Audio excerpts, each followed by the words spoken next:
पता है बाल संसद क्या होती है? बाल संसद के सृजन का क्या कारण है? इसका इतिहास क्या है और ये कहाँ से आई है? इसका बच्चों के शिक्षा और विकास पर कैसा प्रभाव होता है? आइए इन सवालों पे थोड़ा मंथन करते हैं। बाल संसद एक ऐसी प्रक्रिया है जिसमें बच्चे अपने विचारों, मांगों और समस्याओं को व्यक्त करने का मौका प्राप्त करते हैं। यह एक ऐसा मंच है जहां बच्चों को राजनीतिक और सामाजिक मुद्दों पर चर्चा करने का अवसर मिलता है और वे निर्णय लेने के लिए मिलकर विचार करते हैं। बाल संसद की स्थापना का मुख्य कारण यह है कि बच्चों को देश के निर्माण में सक्रिय भूमिका निभाने का अवसर दिया जाए। इसके माध्यम से बच्चों की भागीदारी और सहभागिता को बढ़ावा मिलता है और उनकी समझ, सामाजिकता और लोकतंत्र के बारे में जागरूकता में सुधार होता है। बाल संसद का इतिहास विश्व भर में कई दशकों से चला आ रहा है। यह पहली बार उत्तर अमेरिका में 20वीं सदी में शुरू हुई थी और विश्व भर में इसकी प्रभावशाली परंपरा बनी। बाल संसद बच्चों की शिक्षा और विकास पर गहरा प्रभाव डालती है। इसके माध्यम से बच्चों को सामाजिक और नैतिक मुद्दों के प्रति संवेदनशीलता और जिम्मेदारी का आभास होता है। वो नए विचार विकसित करते हैं, समस्याओं का समाधान ढूंढते हैं और निर्णय लेने में और लोकतांत्रिक कार्यक्रम में सहभागी बनने की क्षमता विकसित करते हैं। इसके अलावा बाल संसद बच्चों की आत्मविश्वास, संवाद कौशल और नेतृत्व करने की क्षमता में मजबूती प्रदान होती है। वहीं अगर बच्चों की अधिकार की बात करें तो अंतर्राष्ट्रीय और राष्ट्रीय स्तर पर इसको 4 भागों में विभाजित किया गया है। पहला, जीने का अधिकार, दूसरा, पोषण का अधिकार, तीसरा, सुरक्षा का अधिकार, चौथा, सहभागिता का अधिकार। ऊपर के 3 अधिकारों के लिए भारत सरकार ने बहुत सारी योजना को लागू किया है, परंतु सहभागिता का अधिकार के लिए बहुत ही कम योजना है। इसी अंतर को कम करने के लिए सभी विद्यालयों में बाल संसद का गठन किया गया है ताकि बच्चे अपने सहभागिता से स्कूल की समस्याओं का समाधान निकाल पाए। क्या आपको पता है विद्यालय में बाल संसद का गठन किस प्रक्रिया से होता है? आइए इसको थोड़ा विस्तार रूप से समझने की कोशिश करते हैं। पहला, चुनाव तिथि की घोषणा। इस चरण में बाल संसद के लिए चुनाव की तारीख की घोषणा की जाती है। यह एक प्राथमिक चरण है जिसमें छात्रों को चुनाव के बारे में सूचित किया जाता है। दूसरा, चुनाव आयोग की स्थापना। बाल संसद के चुनाव को निष्पादित करने के लिए एक चुनाव आयोग की स्थापना की जाती है। चुनाव आयोग का कार्य चुनाव प्रक्रिया की नियामक और निगरानी करना होता है। तीसरा, छात्रों द्वारा नामांकन। इस चरण में छात्रों को बाल संसद के लिए नामांकित होने का मौका मिलता है। छात्रों को अपनी उम्मीदवारी दर्ज करने की अनुमति दी जाती है और वे अपने नामांकन पत्र पर चुनाव आयोग को जमा करते हैं।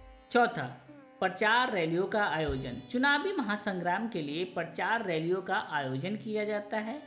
इन रैलियों के द्वारा छात्रों को अपनी उम्मीदवारी का प्रचार करने का मौका मिलता है और वे अपने विचारों को स्कूल के अन्य सदस्यों के सामने प्रस्तुत करते हैं। पांचवा, वोटिंग।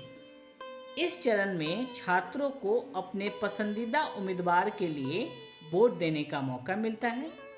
वोटिंग बाल संसद के सभी सदस्यों के चयन में महत्वपूर्ण भूमिका निभाती है। बाल संसद के चुनाव में वोटिंग की प्रक्रिया 2 अलग अलग तरीकों से होती है। पहला, इलेक्ट्रॉनिक वोटिंग मशीन के द्वारा, दूसरा, बैलेट पेपर। इस प्रक्रिया के माध्यम से भी वोटिंग बहुत ही आसान और सुरक्षित होती है। छात्रों के लिए अलग अलग उम्मीदवारों के नामों के साथ पत्रक तैयार किए जाते हैं। मतदान के दिन छात्रों को इन पत्रक के साथ विशेष वोटिंग चार्ट में बुलाया जाता है। उन्हें वोटिंग चार्ट में उनके पसंदीदा उम्मीदवार के नाम के साथ पत्रक पर अपना वोट देने का मौका मिलता है। छात्रों को अपने पसंदीदा उम्मीदवार के नाम के साथ पत्रक को चुनकर मतदान डिब्बे में डालना होता है। मतदान के बाद इन पत्रकों की गिनती की जाती है और सबसे अधिक वोट प्राप्त करने वाले उम्मीदवार को विजयी घोषित किया जाता है। इलेक्ट्रॉनिक वोटिंग मशीन, यह एक आसान, सुरक्षित और तेज तरीका है वोटिंग का।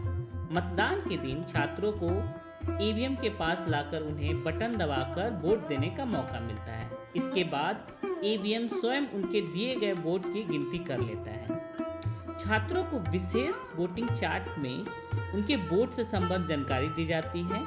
इस तरीके से वोटिंग तेज, सुरक्षित और जल्दी हो जाती है।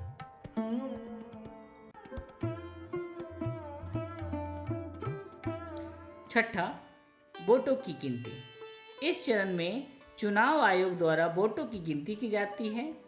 यह सुनिश्चित करने के लिए होता है कि सही और निष्पक्ष गिनती की जाए और संसद के सदस्यों के चयन की प्रक्रिया नियम के अनुसार हो।